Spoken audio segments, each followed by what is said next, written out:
Hi, my name is Kama from Commuter Facilities Management Division, and I'll be sharing on the importance of Design for Operation and Maintenance (DFOM) and why the developers and industry professionals should bear operations and maintenance during the implementation stage. This is the content that I'll be touching on for my presentation. As you can see, these are the stages of providing an infrastructure. Firstly, planning and design stage. Secondly, implementation stage. And lastly, maintenance stage. The concept of DFOM is a concept of integrating O&M experience not only during the planning and design process, but also during the implementation process with the aim of eliminating maintenance issues intervention in order to achieve ease, safety, and economy of maintenance. It is of utmost importance to ensure that all sites installation and construction have been complied to LTA's and BCA's prevailing standards so as to minimize any downstream maintenance challenges, to minimize multiple joint site inspection for site verification, and subsequently to prevent a longer site CSC taking over period for approval. Likewise, factoring in operations and maintenance aspect into the implementation stage, which I will cover more for this presentation, or in other words, touching on examples on acceptable workmanship standards or errors to be avoided when making a CSC taking over application to LTA. All these mandatory criteria should have been met in the initial stage, which is in the planning and design stage. However, it is a good practice to ensure again that they have been met before handing over. If not, it may disrupt the targeted overall timeline of CSC taking over process. All designs and construction must comply with the general requirements as shown, such as SDRE, that sets standard guidelines for common road elements such as curb, pavement, etc. MNW, which talks about the basic standard for quality of materials and workmanship required by LTA. CDC, that contains the requirements for the design and detailing of all civil engineering works for LTA. ADC, that contains standards that we use to develop and design our road and rail systems, and COP, and so on and so forth. It is the onus of the QP to ensure that infra is built accordingly. For inspection and taking over, prior to joint site inspection JSI with LTA, QPs are to submit all the necessary handing over documents for our site reference. QP are to perform the first layer of check of the site, address all the defects found, be it safety critical or non-safety critical defects, and ensure that all have been complied to LTA standards and requirements. This is done so to make JSI with LTA more efficient afterwards. During the JSI with LTA, QPs are assigned personnel to be physically present at the JSI to verify has-built details against the approved plans. When submitting CSC, taking over application to LTA, QPs are to address all defects highlighted during the JSI, and QPs to submit at next, showing clear site photograph of all the affected areas before and after rectification works. And a good practice is to not leave rectifying the defects identified during the initial inspection until the end of their MEP or DLP, as public safety shall be taken as the utmost priority. So now I'll be touching on the handing over documents that to be submitted in digital format. Firstly, QPs have to submit has-built structural and architectural drawings and approved plans of the proposed street works or developments with commuter infrastructure. All drawings and documents are to be endorsed by the relevant QPs. QPs have to submit the detailed roof floor and cross-sectional view plans showing the proposed street works or developments, including the details of commuter infrastructure such as the road reserve line, annotation, maintenance, boundaries, materials, dimensions, and connection. QPs have to also submit progress photos showing the installation work of commuter infrastructure such as roof connection details.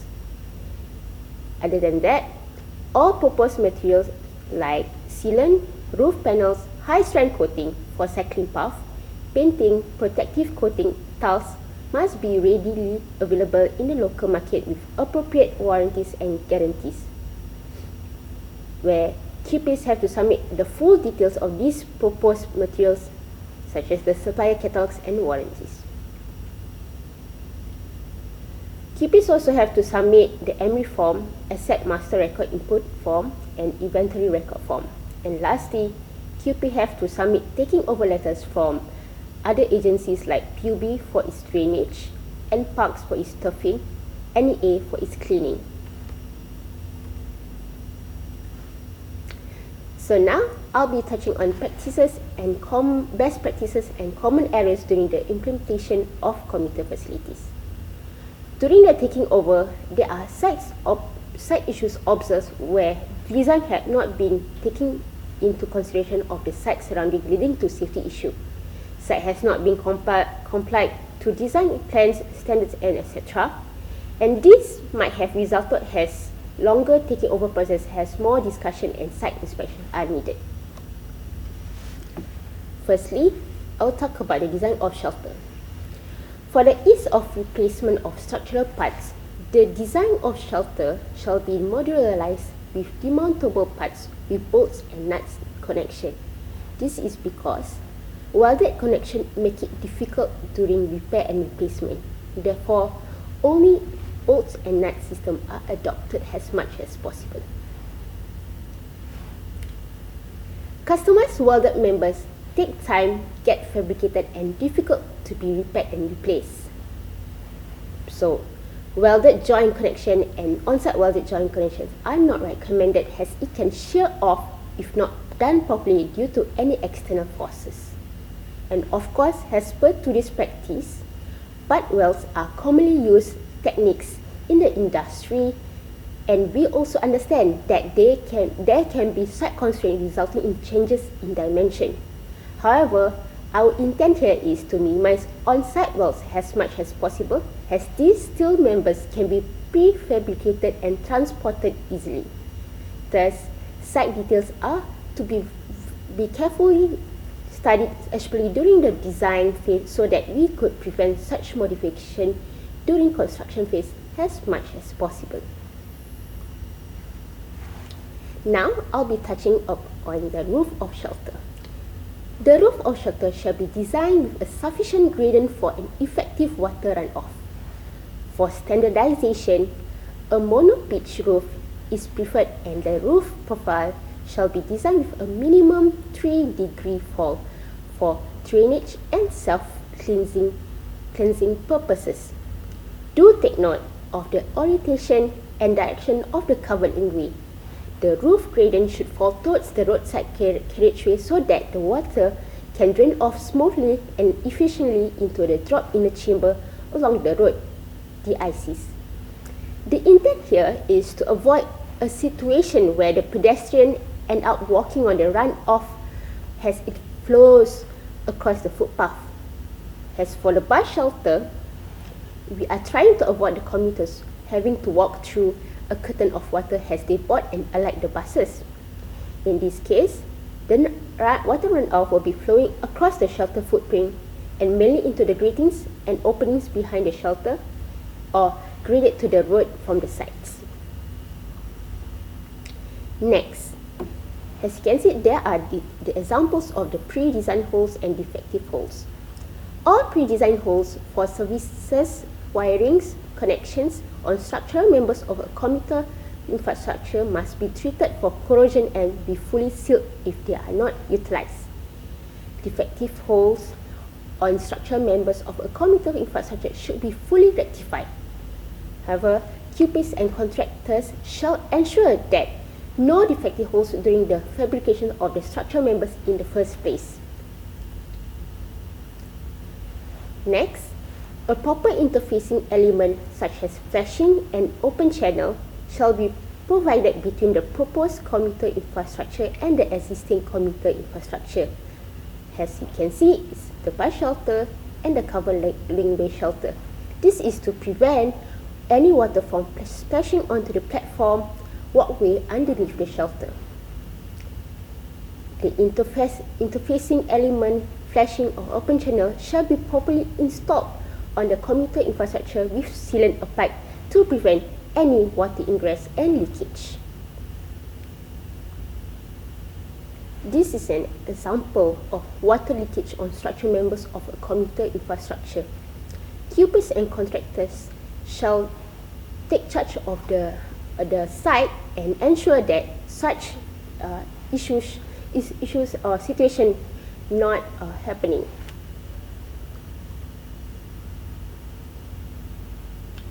Next, a proper dish site shall be designed and provided to direct the water runoff towards to the nearest sump, turf or side table.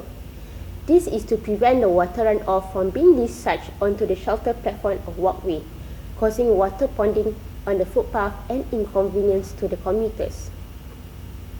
For the first photo on the most left, as you can see that the water runoff is being discharged onto the shelter platform walkway from the open channel.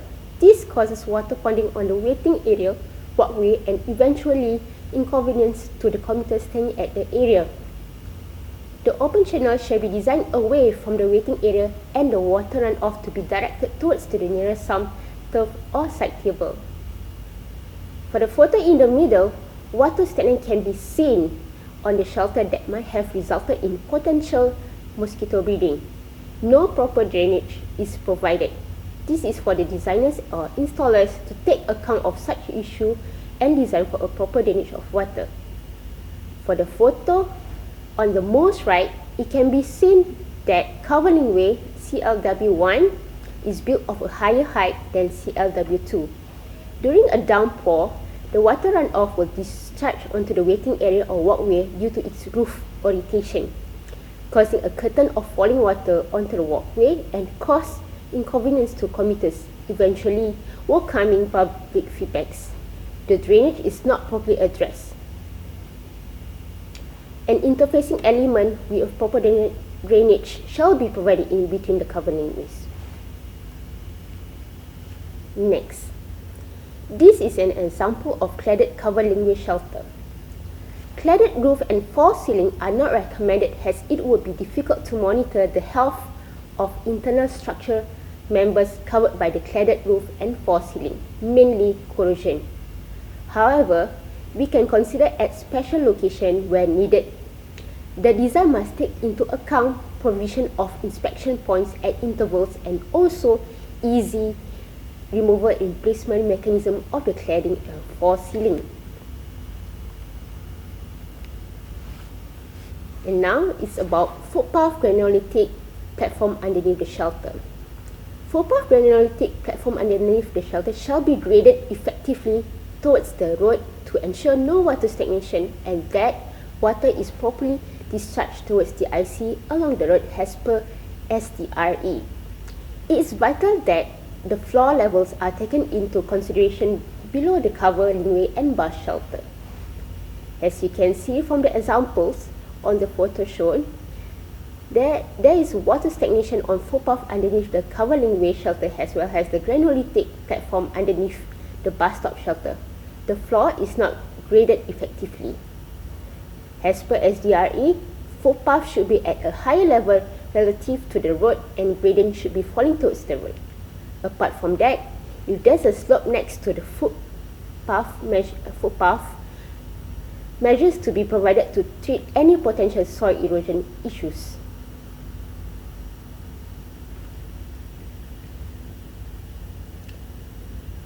Footpath and cycle pump shall be higher than the adjacent planting verge, preventing water from black flowing onto the footpath and cycling path, resulting in water ponding citation on the footpath, cycling path, and gratings as per SCRE. These are the examples of no proper surface treatment.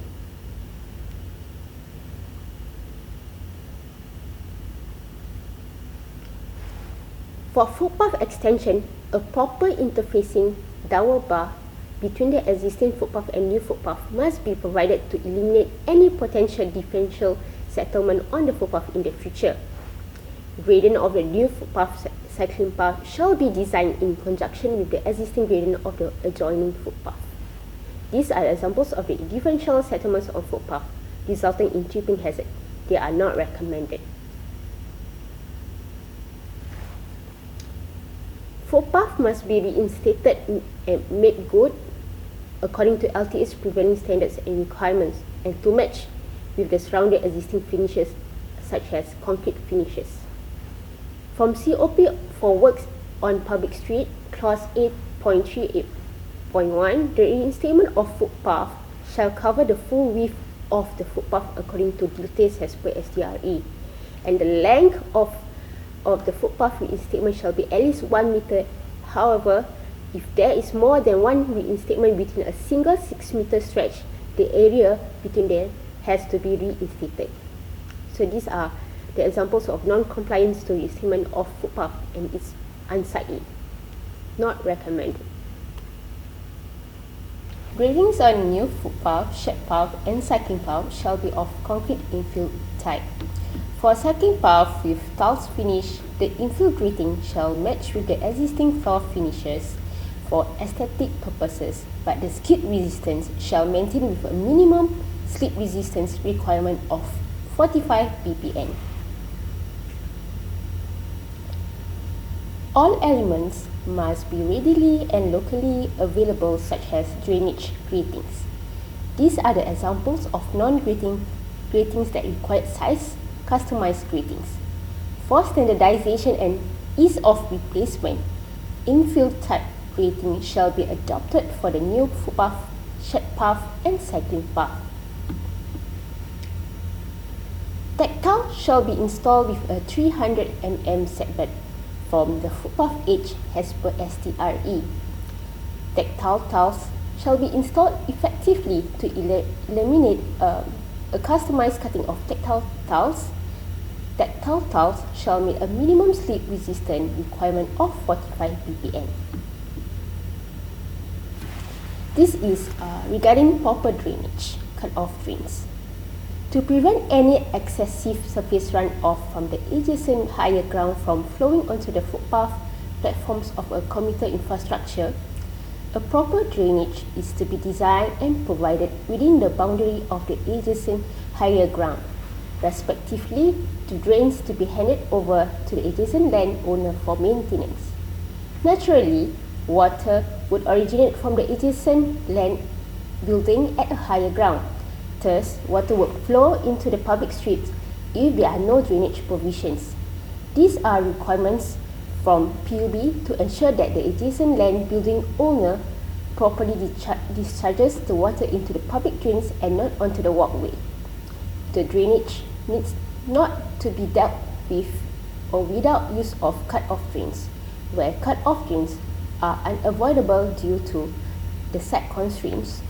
Construction of any cut-off drain within public street has to be built to PUB standard and cleared with PUB before construction for their maintenance. These are whip holes of retaining wall adjacent to footpath.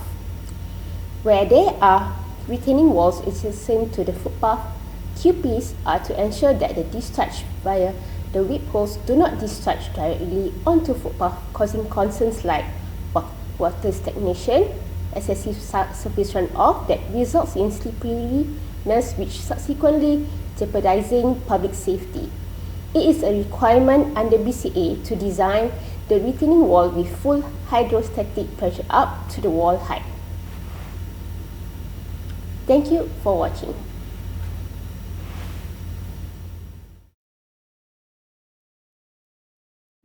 I'm Lin Tiam from Traffic Street and Commuter Facilities Lighting Division, Traffic Road Operation Group.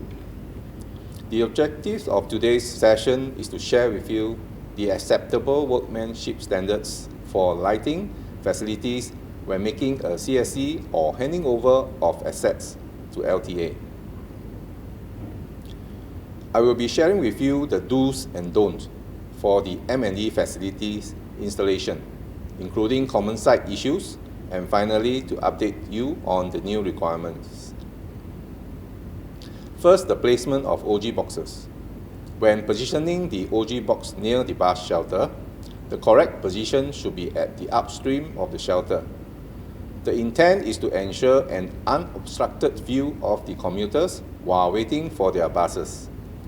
When placing the OG box along walkway or near traffic junction, please ensure sufficient OG box clearance for maintenance access, and most importantly, do not obstruct commuters' movement and drivers' view.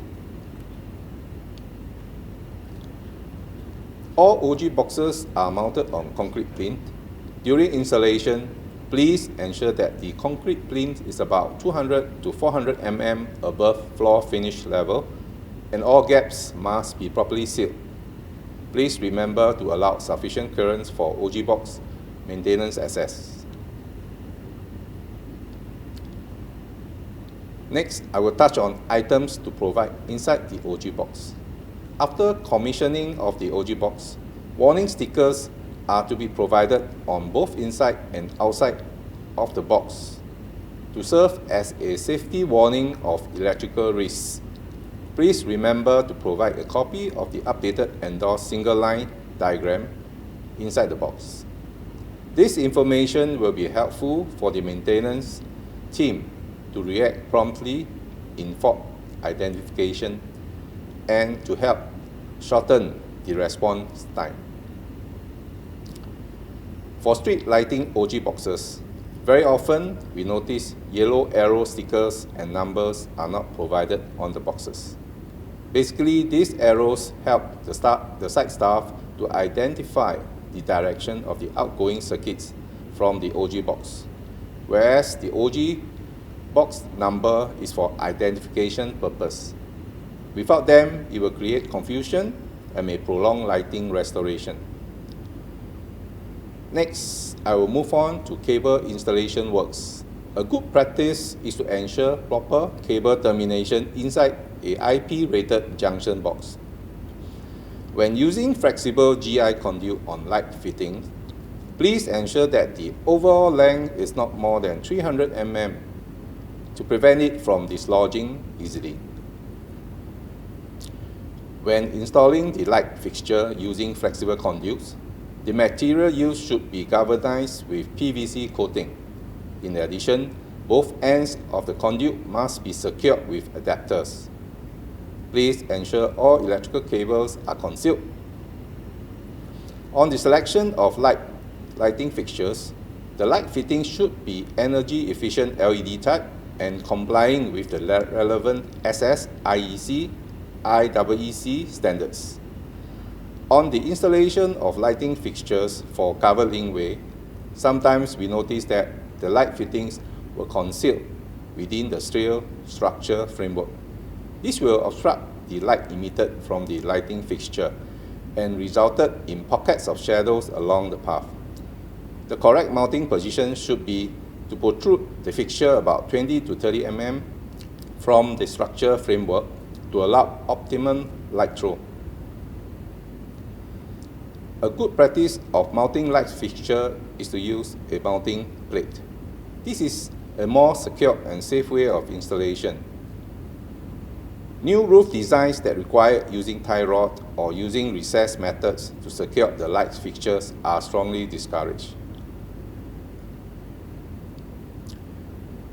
The base of all hot-dip galvanized lamp posts is dipped with a layer of bitumen coating as an added measure to prevent corrosion. This protective bitumen coating will not be effective if concealed below the ground level.